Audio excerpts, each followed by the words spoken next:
So I'm up in Netherhall today, and I always think Netherhall gets a little bit forgotten about in terms of the estates in the city of Leicester. So let's talk about Netherhall. So Netherhall was built as part of the Scrappy Valley housing scheme that was done after World War II. House building had stopped during the war, which left a lot of the housing stock very, very unhealthy and unhygienic in the conditions that were offered, especially for people returning after World War II. In 1945, there were 12,500 requests for housing for Leicester City Council. So housing schemes like this around Scrappy Valley, off Scrappy Lane, offered real new opportunities for people to get into good quality housing. So in 1946, the council put through a compulsory purchase order which allowed them to purchase land outside of their normal boundaries to put houses to house those people returning from the war and get them into decent quality homes. Work finally began in 1953 to build 4,700 homes after several bits of opposition from various people around about the land. Many of the homes were smaller properties, but they did build a select few 4-bedroom properties for those larger families that were wanting to be housed on the estate. Right, I'm just here with Des, and he's a resident, and you've been here a fair old while, mate, I hear. I've been all my life, yes. This green area that we're stood in front of now then, what was this like from your memories from moons ago? Well, this was waste ground, you know, there used to be a little bike track along here, and people used to mess around, you know, there's rocks and all stuff, and of course there's a brook down there, you know, so we're always playing around that. Yeah. The only thing that's been in existence for as long as I can remember are the swings and just the play area, like. Yeah. Yeah. Perfect. And then you mentioned the shops as well, like that they've changed quite a lot over the years. So what did you used to have there? Well, I used to have a hardware store, where the betting shop is, the fish and chip shop down the bottom end. Post office is part of the co-op. We used to have a place called Farron's. That was another grocery store. Gosh. You know, that was because you go in and you go down the step, and the old boy running that, you know, but gone now. You know, I think the co-op took it all over. Yeah. You know, it just changes. But you said to me you think it's better around here than it used to be as a whole.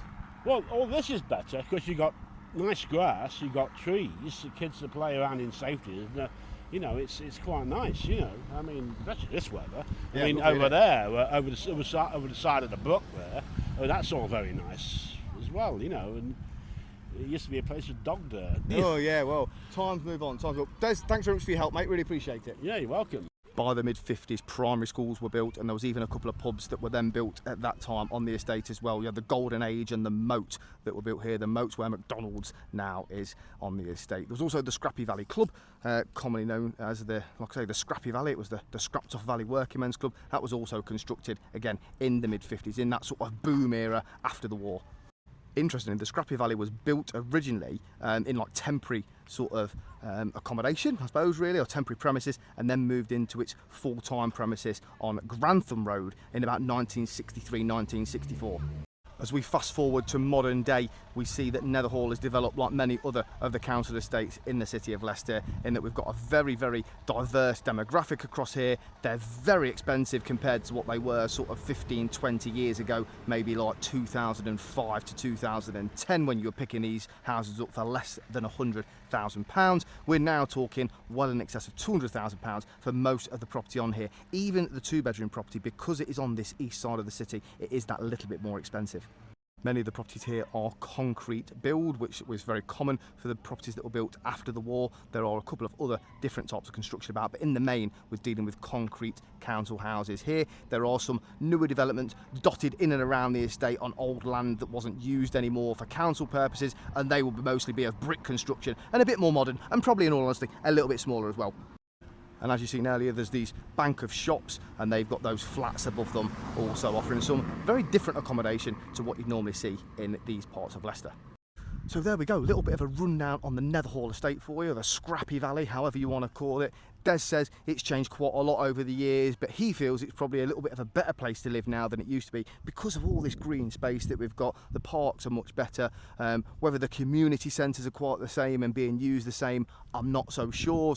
I've spoke to other people where maybe that's not quite the case. Nevertheless, it's still a very, very popular estate. When houses come to market here, they do get interest very, very quickly. Again, the location is incredibly popular. That LE5 postcode always boosts house prices. I hope you've enjoyed this rundown, something a little bit different to what I've done normally, something a little bit more detailed. If you like it, give me a like, give me a comment, and we'll do a few more of these across different parts of Leicester to really get under the skin of what this city's about.